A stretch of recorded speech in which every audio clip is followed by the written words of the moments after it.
자, 안녕하세요. 보건행정 담당하고 있는 김영입니다. 자, 2021년도 새로운 모습으로 보건행정이 출간됐습니다. 잠깐만 표지를 볼까요?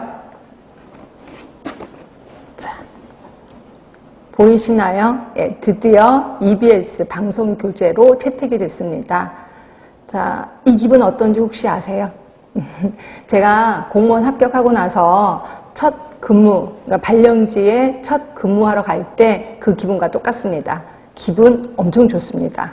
자, 그런데 새로운 세계 어떻게 될지 호기심, 두려움 반, 호기심 반, 모든 감정이 다 공존되어 있다라고 보시면 되고요. 자, 제가 이제부터 제 책의 사용 설명서 말씀드리겠습니다. 자, 책의 이 마지막 쪽에, 이 아래쪽에 보시면요. 진심은 통한다라는 진통 카페가 있을 겁니다. 네이버 카페입니다. 우리 그동안 다 알고 계실 거고요. 요 네이버 카페, 진통 카페에 여러분들이 궁금하신 거, 그리고 어려워하시는 분을 어려워하는 문제를 이제 질문해 주시면 제가 여러분들끼리 상의하시고 또는 제가 가끔가다 들어가서 질문을 달아드리도록 하겠습니다. 자, 그리고 그 안으로 들어가 보겠습니다. 자, 안으로 들어가면 목차가 나와요. 자, 목차 부분에 모두 8파트로 이루어져 있습니다. 8파트로 그렇게 많지는 않습니다. 자, 그리고 좀만 더 깊게 들어가면 자, 몇 쪽이냐면 17쪽을 보세요. 17쪽에 보시면 실력업에 지역사회 개념 해놓고 옆에 QR코드가 있습니다.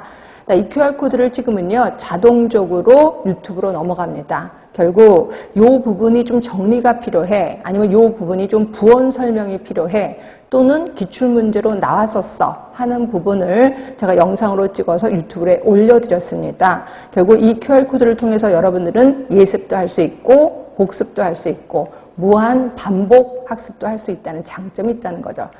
자, 그리고 좀만 더 보겠습니다. 요 이론이 끝나는 부분에 가시면 그게 70쪽에 있습니다. 자, 70쪽에 보시면 기출문제가 있어요. 그래서 2016년부터 2020년까지 최근 5개년 문제, 기출문제를 좀 수록을 했습니다. 그러니까 여러분들 요걸 보고 아, 최근의 기출문제가 이렇게 나왔구나라고 분석을 할 수 있다는 거죠.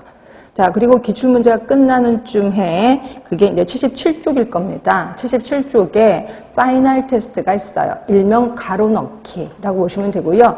자, 요 이론 중에서 가장 중요하다는 키워드를 제가 가로넣기를 했습니다. 그러니까 여기에 있는 단어들을 기억하도록 노력을 하셔야 돼. 그러니까 여러분들은 이거를 보고 그냥 슬쩍 넘어가시면 안 되고 요 부분을 뭐 핸드폰을 통해서 사진을 찍어서 그 다음에 뭐 전철을 기다리면서 또는 길거리 가면서 요 단어들을 떠오르게 하도록 연습을 하셔야 됩니다. 일명 동량 공부하는데 많은 도움이 될 거다라고 생각하시면 됩니다.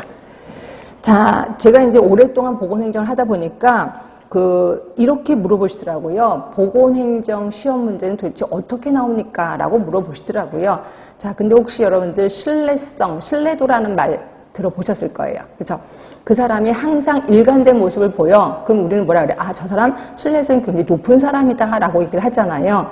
자, 공중보건 같은 경우는 때로는 쉽게 나오기도 하고 때로는 말도 안 되게 어렵게 나오기도 합니다. 중구난방입니다. 자, 그런데 비해서 보건행정은 항상 일정한 모습으로 출제가 됩니다. 그러니까 신뢰성이 굉장히 높은 문제 경향이다라고 보시면 돼요.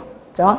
자, 그런데 이렇게 항상 일정한 모습으로 나오는 걸 갖고 어떤 사람은 되게 어려워, 어떤 사람은 너무 쉬워 이렇게 얘기를 한다는 거죠. 그렇죠? 이렇게 반응을 보이는 이유는 뻔할 겁니다. 그치? 그러니까 제가 이런 말씀을 드린 이유 중에 하나는 요령을 피우지 말아라. 그리고 행여 혹시 이런 식으로 공부하지 말라는 겁니다. 물론 공중보건 같은 경우는 행여 내가 알고 있는 문제만 나오면 많이 답을 쓸 수 있어. 근데 보건행정은 절대로 그렇지 않다는 거죠. 꾸준히 공부하시는 분만이 고지에 다다를 수 있다. 그것도 정석대로 공부를 하신 분이 이제 그 끝까지 다다를 수 있다라고 생각하시면 되고요. 그래서 이제 쭉 공부를 하시다 보면 어느 순간에 그 문제가 쉽다라고 느끼실 때가 올 거고요. 그렇게 쉽다고 느끼시는 순간부터는 그다음에 절대로 성적이 떨어지진 않습니다. 결국 효자 과목으로 자리 잡게 된다는 거죠. 그렇죠? 자, 그러면 제가 이제 칠판에 좀 써놨습니다. 그럼 어떤 것들이 문제 나오는지 한번 얘기해 보겠습니다. 자, 보시면 보건행정의 개념 역사 부분이 나오는데 말 그대로 처음 도입 부분입니다. 이게 보통 2문제 또는 많게는 3문제까지 나옵니다. 자, 그리고 보건행정의 조직이론 하면 여기 이제 인사 쪽도 들어가고 조직도 들어가고 양이 굉장히 많아요. 그래서 그런지 좀 많이 차지하고 있어서 3문제 또는 4문제까지도 나옵니다.